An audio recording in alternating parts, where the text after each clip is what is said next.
অন্তর্বর্তীকালীন সরকার মহার্ঘ ভাতা দেওয়ার যে ঘোষণা দিয়েছিলেন সেখান থেকে সরে আসায় চাকরিজীবীরা কিন্তু মাঠে নেমে গেলেন এবং আন্দোলন কিন্তু তারা শুরু করে দিয়েছেন। এমনটাই কিন্তু দেখা যাচ্ছে। আপনারা দেখতে পাচ্ছেন যে মহার্ঘ ভাতা না দিলে কিন্তু আরও কঠোর আন্দোলন হুঁশিয়ে দিয়েছে সরকারি চাকরিজীবীরা। এবং মহার্ঘ ভাতা কেন দেওয়া হলো না এবং স্থগিত কী কারণে করা হয়েছে এবং কবে নাগাদ হতে পারে সে সম্পর্কে আজকে ভিডিওতে জানিয়ে দিব। এবং সম্পূর্ণ ধারণা পেতে পুরো ভিডিও না টেনে দেখুন। চলুন মূল আলোচনায়। এখানে যেটা বলা হয়েছে যে বাংলাদেশের সরকারি চাকরিজীবীদের জন্য বড় একটি দুঃসংবাদ এসেছে। আপাতত মহার্ঘ ভাতা স্থগিত করা হয়েছে। বর্তমান অর্থনৈতিক পরিস্থিতি এবং উচ্চ মূল্যস্ফীতির কারণে অন্তর্বর্তীকালীন সরকার এই সিদ্ধান্ত নিয়েছে। এবং মহার্ঘ ভাতা মূলত সরকারি চাকরিজীবীদের অতিরিক্ত আর্থিক সহায়তা, যা মূল বেতনের নির্দিষ্ট শতাংশ হারে কিন্তু প্রদান করা হয়।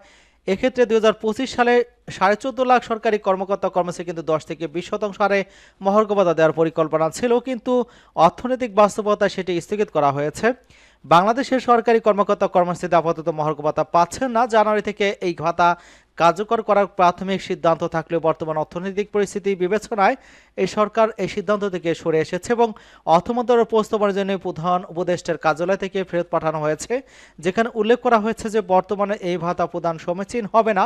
পরিস্থিতি স্বাভাবিক হলে ভবিষ্যতে বিষয়টি পুনর্বিবেচনা করা হবে।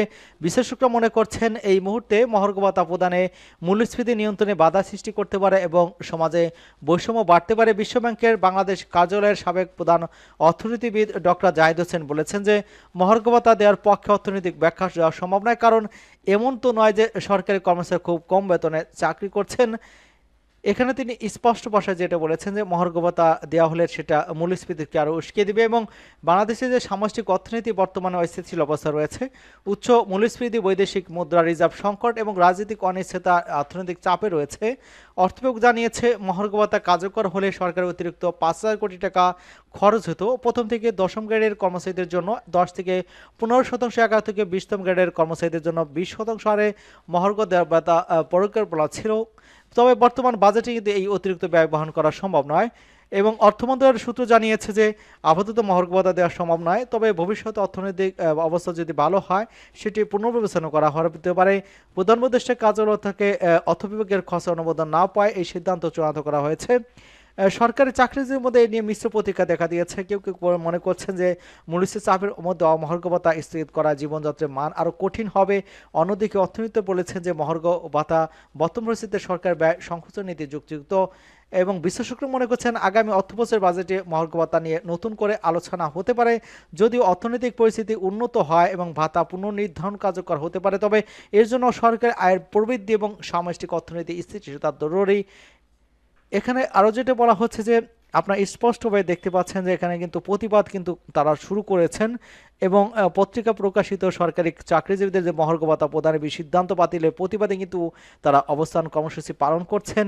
এখানে 31 জানুয়ারিতে কিন্তু মধ্যে তারা আলটিমেটাম দিয়েছেন। এর মধ্যে যদি ঘোষণা না করলে কিন্তু কঠোর আন্দোলনে যাওয়ার হুঁশিয়ারি দিয়েছে এবং সরকারি কর্মচারীদের দুটি সংগঠন, একটা হচ্ছে জাতীয় শনিবার, এই শনিবার কিন্তু জাতীয় প্রেস ক্লাবের সামনে কিন্তু 11 থেকে 20তম গ্রেডের সরকারি চাকরিজীবী ফোরাম এবং বাংলাদেশ সরকারি কর্মসূচি উন্নয়ন পরিষদে হুঁশিয়ারি দেয়।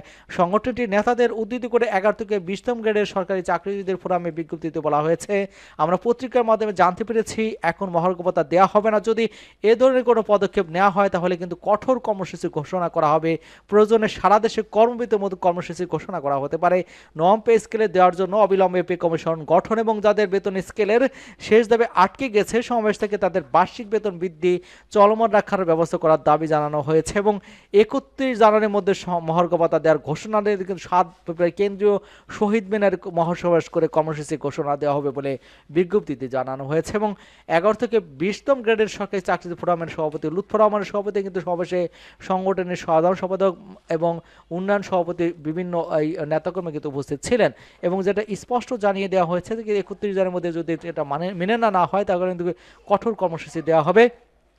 এখন যেটা বলা হচ্ছে যে সরকারি ব্যয় নিয়ন্ত্রণ এবং মূল্যস্ফীতি নিয়ন্ত্রণ রাখতে মহার্ঘ ভাতা প্রদান আপাতত স্থগিত রাখা হয়েছে। অর্থনৈতিক স্থিতিশীলতা ফিরে এলে নতুন অর্থবছরের বাজেটে বিষয়টি বিবেচনা করা হতে পারে। মহার্ঘ ভাতা প্রদান আপাতত স্থগিত থাকলেও ভবিষ্যতে অর্থনৈতিক পরিস্থিতি উন্নত হলে এটি পুনর্বিবেচনা করা হতে পারে। সরকারি কর্মকর্তা কর্মচারীদের এই বিষয়ে ধৈর্য ধরার পরামর্শ দেওয়া হচ্ছে। আসলে মহার্ঘ ভাতা এখনই দেওয়া উচিত কিনা বা পে স্কেল দেওয়া এখন উচিত কিনা, কোনটা আগে দেওয়া উচিত সে সম্পর্কে আপনাদের মতামত কমেন্টস বক্সে লিখে জানাতে পারেন। সকলকে ধন্যবাদ জানাচ্ছি এবং আমাদের চ্যানেলকে যারা এখনো সাবস্ক্রাইব করেনি চ্যানেলটি সাবস্ক্রাইব করে আমাদের সাথেই থাকুন।